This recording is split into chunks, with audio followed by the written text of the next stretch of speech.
Señor Delgado, de regreso al tema con que comentábamos sobre los partidos políticos, la crisis de los partidos políticos de la oposición.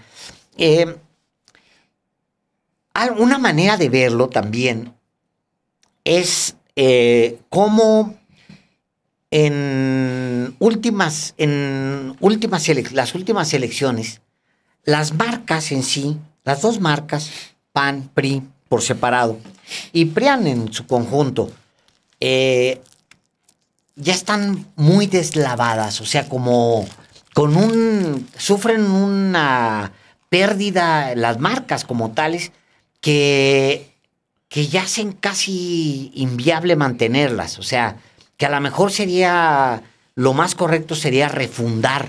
Ya, el PRI ya, pues adiós, pero en el caso del PAN, a lo mejor la refundación sería más eficiente que mantenerlo. A lo mejor hacer una cosa más ambiciosa, no sé, porque como están, tal cual. Fíjate, yo leía un texto justo del fin de semana de hoy justamente lo publica, sin embargo, de Dani Barragán, cómo los personajes a los que más dinero les metió el PRIAN, o sea, a los que les dio más lana, Xóchitl Gálvez, Ramírez Acuña, el de Jalisco, a todos los que les metió lana, no ganaron, Álvaro. O ganaron, o entraron, Alejandro, van a ser por plurinominal de lista o primera minoría. No, hombre, es una cosa tremenda. O sea, ¿qué te dice eso? Es el desgaste de las marcas PRIAN. O sea, PRI, PAN y PRIAN, las tres marcas, deslavadas completamente, ni siquiera con todo el dinero. Los candidatos estrella del PRIAN ganaron. Tremendo. Y yo creo que sí vale mucho la pena ver este video porque da cuenta justo de estos personajes, cómo se fueron deslavando. Es una crisis inédita, evidentemente, que los va a llevar a una intermedia federal trágica, Álvaro, en este ritmo. Vamos a ver este video y volvemos y lo comentamos. 20 candidatos y candidatas de la Alianza Fuerza y Corazón por México gastaron 862.381.871 pesos durante la campaña pasada. El resultado de esta inversión fue negativo, ya que ninguno ganó su elección. Algunos se quedaron sin puesto y otros lograron un cargo en el Senado al quedar en segundo lugar. Un mes después de la elección, los datos disponibles en el Instituto Nacional Electoral muestran que los gastos de la candidata presidencial y 19 candidatos al Senado de la República gastaron entre 500 millones y un mínimo de 10 millones de pesos para promocionarse y hacer campaña. Al cotejarlo con los resultados, ninguno logró ganar una elección y al quedar en segundo lugar, alcanzaron los espacios como primera minoría.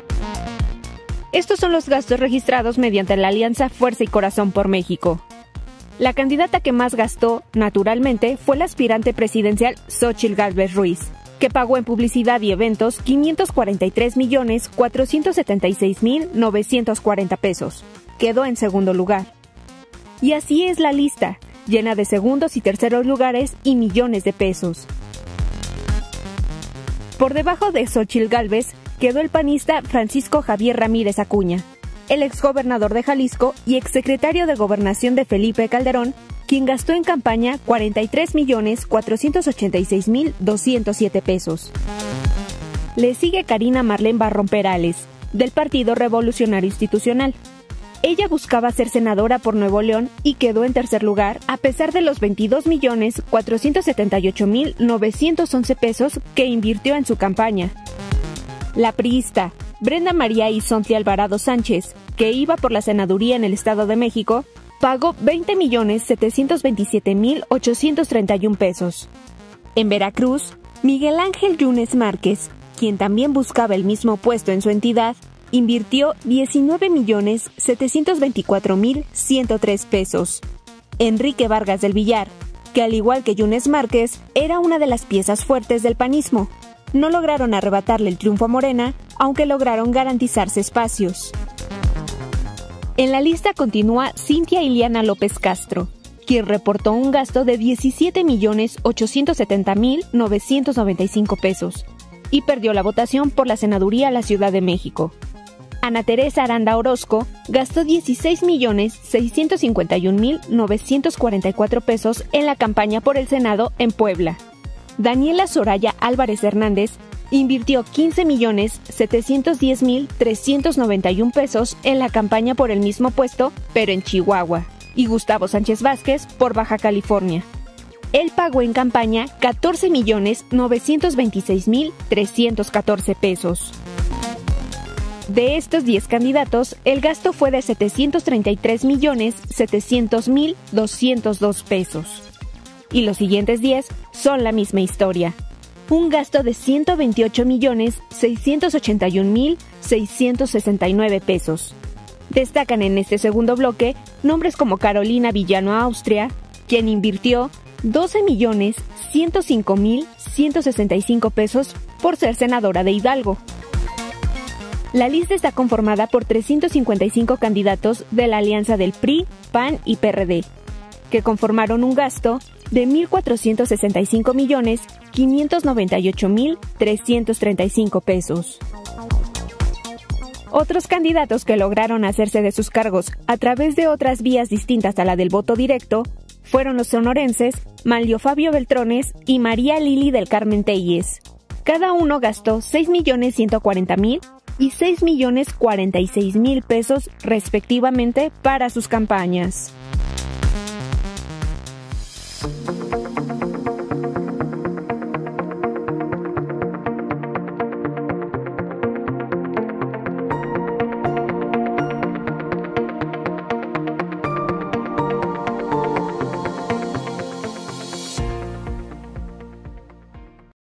Pues sí, pero al mismo tiempo, Alejandro, que son marcas, el PRI, el PAN y el PRIAN, deslavadas y que serán realmente irrelevantes en los años que siguen, porque la fuerza está en el Congreso y en el Congreso serán fuerzas irrelevantes, aún queriendo no serlo. Falta ver la asignación de diputados y de senadores plurinominales y la mayoría, en el caso de la Cámara de Diputados, Morena tendrá mayoría constitucional.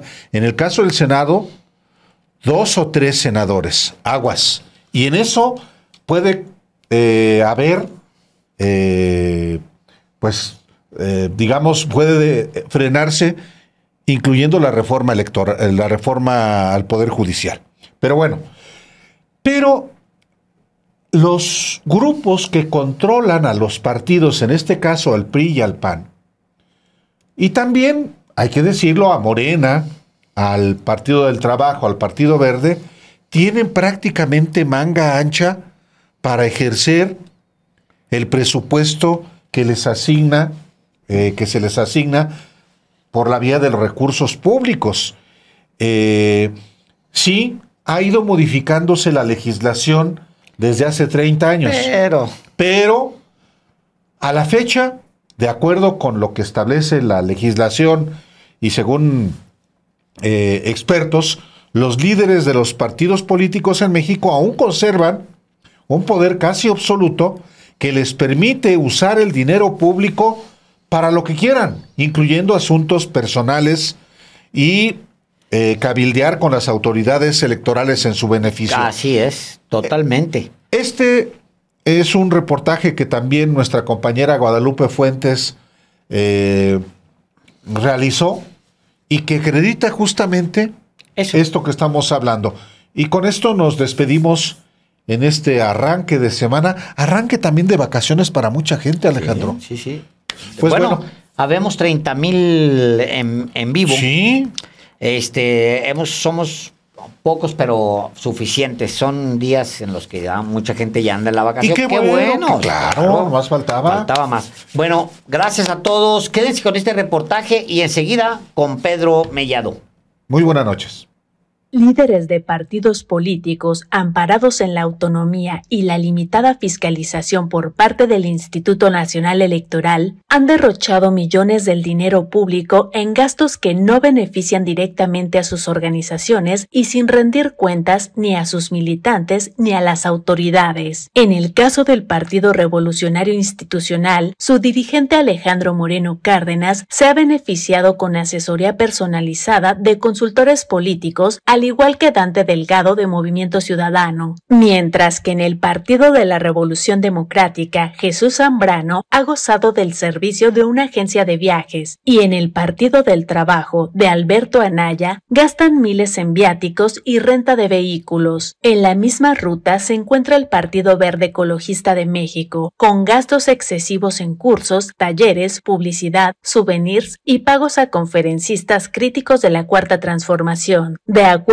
con una revisión realizada por la Unidad de Investigación de Sin embargo a la Plataforma Nacional de Transparencia, si bien la presidencia está en manos de Karen Castrejón Trujillo, quien aún ejerce el control en esta organización es Jorge Emilio González Martínez, conocido como el Niño Verde. De acuerdo con expertos en temas electorales, los líderes de partidos políticos en México aún conservan un poder casi absoluto que les permite usar el dinero público para asuntos personales y cabildear con las autoridades electorales en su beneficio. Hay un exceso, un abuso de los partidos en el uso de los recursos públicos, lo cual obviamente pues no debería ser, porque los recursos que reciben, que son cuantiosos, incluso debería revisarse su cuantía.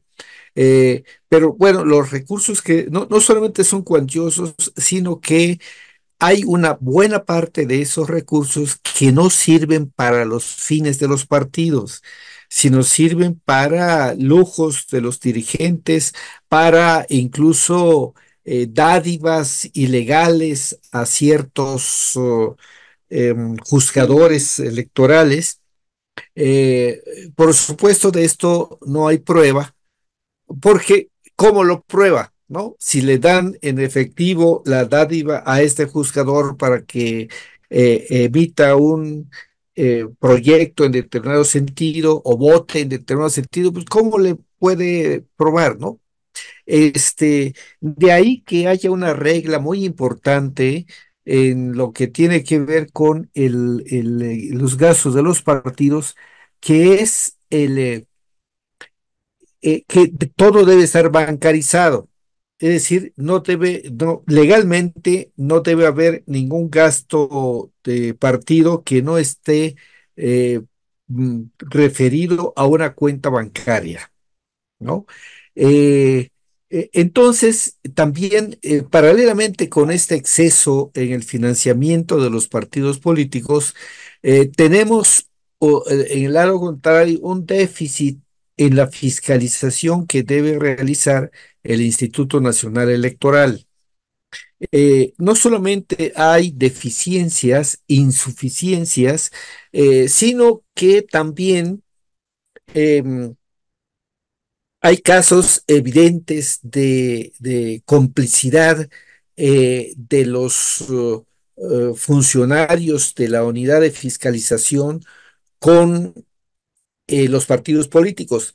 Estoy hablando de un pasado reciente.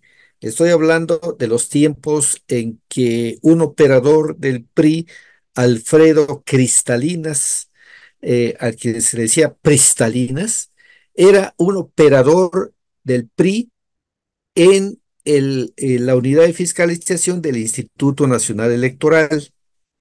Y esto dio lugar a aquella vergonzosa revisión de las cuentas de Enrique Peña Nieto, cuando el Consejo General del INE, incluido el voto de Lorenzo Córdoba, por cierto, que es algo que no olvido, eh, pues sencillamente determinó que Enrique Peña Nieto, a pesar de su campaña ostentosa, pero muy ostentosa, dispendiosa, ahí se gastó 20 o más veces el límite fijado para los topes de gastos de campaña.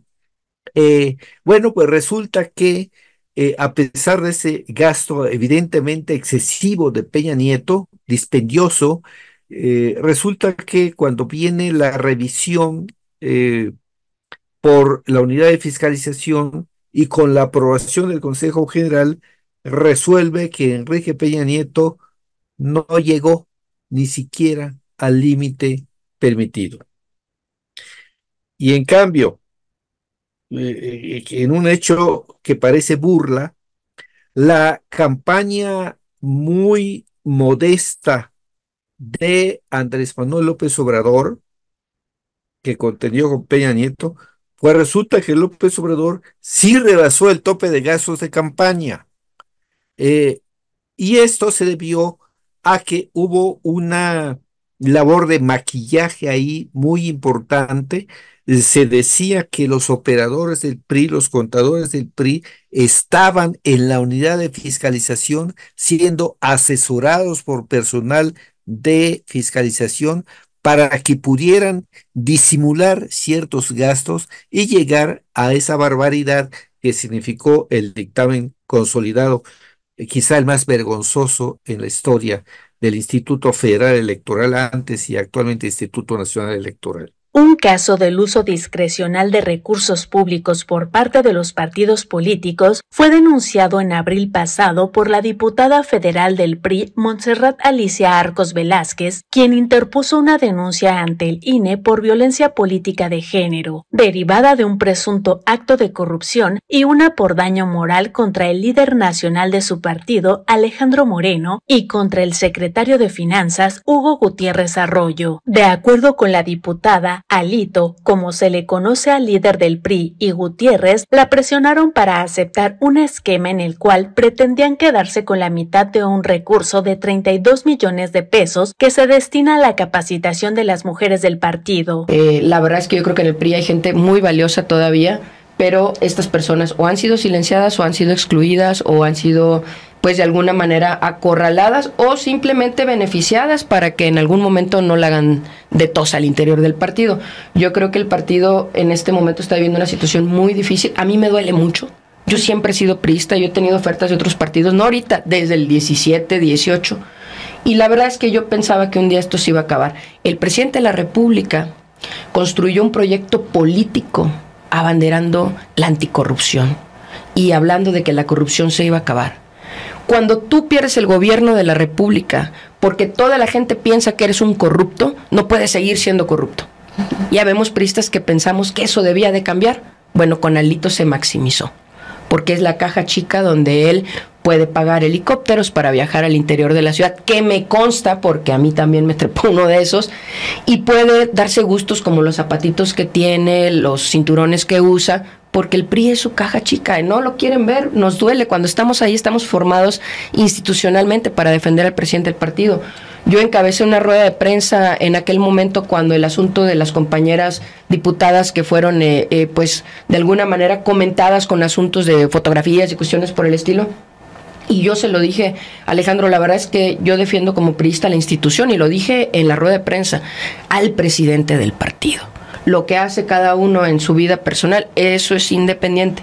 Pero creo que nos ha tocado una racha con Alito de estar defendiendo lo indefendible. La reforma electoral del año 1994 estableció por primera vez reglas para el control de las finanzas de los partidos políticos en México, tanto en lo público como en lo privado. En el año 2007 se avanzó en los controles del dinero administrado por los partidos al crearse una unidad de fiscalización autónoma, y para el 2014 una reforma otorgó al INE la competencia exclusiva para fiscalizar todos los ingresos y gastos de estas organizaciones a nivel nacional, con posibilidad de delegar esta facultad al organismo público local electoral. Actualmente, la Unidad Técnica de Fiscalización de la Comisión de Fiscalización del INE es el órgano que tiene a su cargo la recepción y revisión integral de los informes que presenten los partidos políticos respecto del origen, monto, destino y aplicación de los recursos que reciban por cualquier tipo de financiamiento. Justamente por falta de esta democracia interna,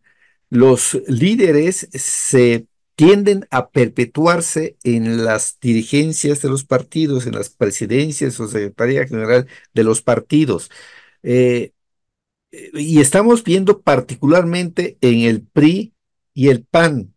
Son los segundo y tercera fuerza política, ahí peleada por Movimiento Ciudadano, y en el caso del PRI y del PAN, sobre todo, que se están queriendo perpetuar cuando hay una militancia que les dice, no, ya vete. Además, Lupita, antes era lo normal. Cuando un dirigente partidario tenía resultados tan escandalosamente bajos como el PAN y el PRI, el dirigente, por vergüenza, presentaba su renuncia. Y recuerdo el caso, por ejemplo, de Manlio Fabio Beltrones. Perdió una elección y se fue, pero además por voluntad propia. Y aquí lo que tenemos es que las fuerzas más sensatas, más comprometidas de los partidos, están presionando y luchando contra los dirigentes que pretenden perpetuarse.